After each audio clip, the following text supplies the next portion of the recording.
Ustadz, saya mungkin ingin berbagi cerita sedikit ini tuh tentang pentingnya hijrah. Nah, biasanya itu terutama kita di kalangan public figure ini kan banyak teman-teman artis yang mulai hijrah. Namun terkadang juga mereka itu terkotak-kotak. Ada yang mungkin hijrah, saya nggak ngerti ya, mungkin ibaratnya itu mereka itu kalau buat kajian hanya sebatas kajian buat kalangan-kalangan tertentu. Contoh misalkan dia mengikuti kajian si A, namun dia mengabaikan dengan kajian si B. Nah, bagaimana pandangan Ustadz agar supaya kita ini Islam ini nyatu, apalagi kita di kalangan public figure. Saya sekarang kan bergabung dengan teman-teman di musyawarah. Nah, teman-teman musyawarah itu punya konsep itu bagaimana kita membangun sebuah jembatan agar kita mengajak semua para ulama kita itu bersatu, bahwa Islam itu adalah satu.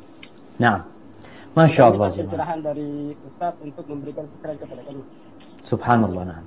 Ya jemaah, ini sebuah pandangan yang indah sebenarnya. Tatkala kita ingin menyatukan umat Islam, ya, kita ingin para ulama bersatu, semua menginginkan itu.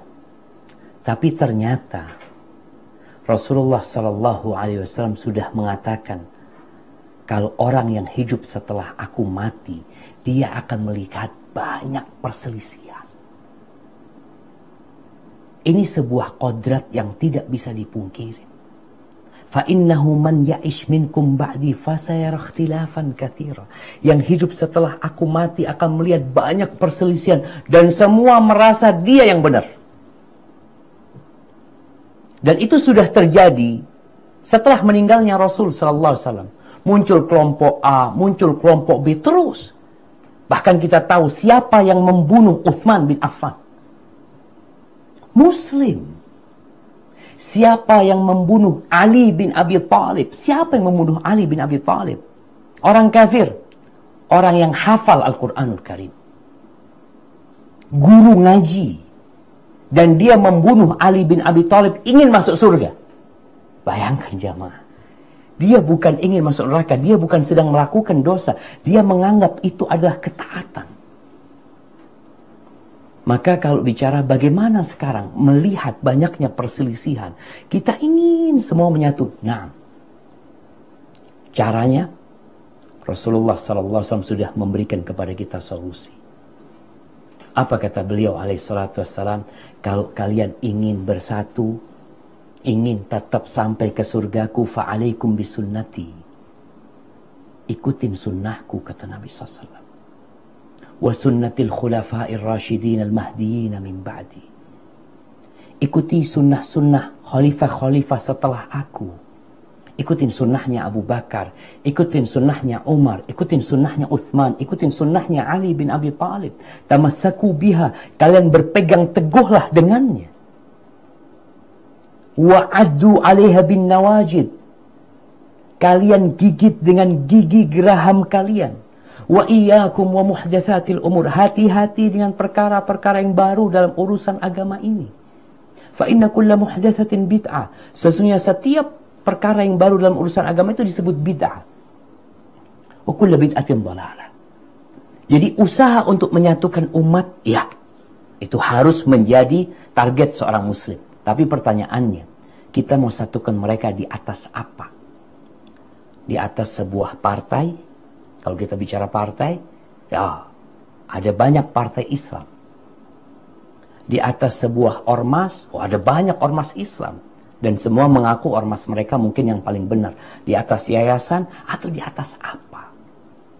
Ada sebuah ungkapan yang mengatakan, udahlah kita ini saling tolong-menolong untuk perkara-perkara yang kita sama.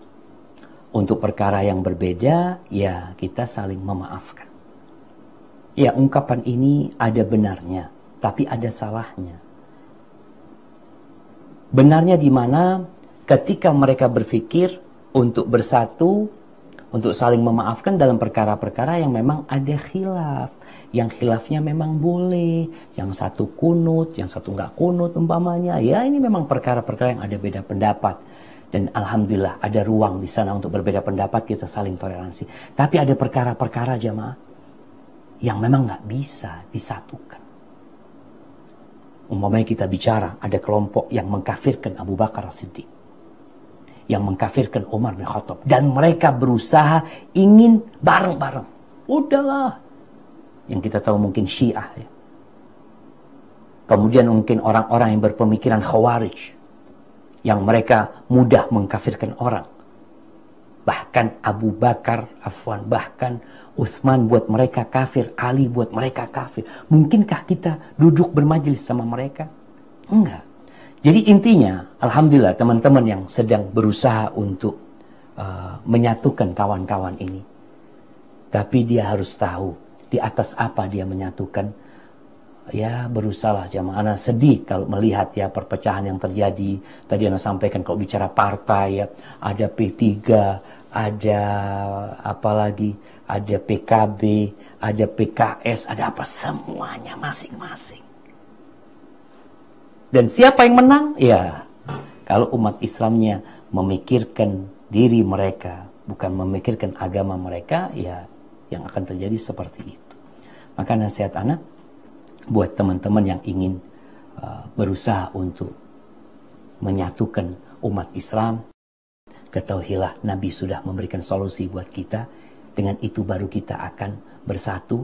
Tapi bukan berarti tidak akan terjadi perpecahan. Perpecahan itu sudah takdir Allah yang kita harus hadapin. Tapi bagaimana kita berada di tempat yang benar bersama kawan-kawan yang benar. Hadza wallahu a'lam bissawab.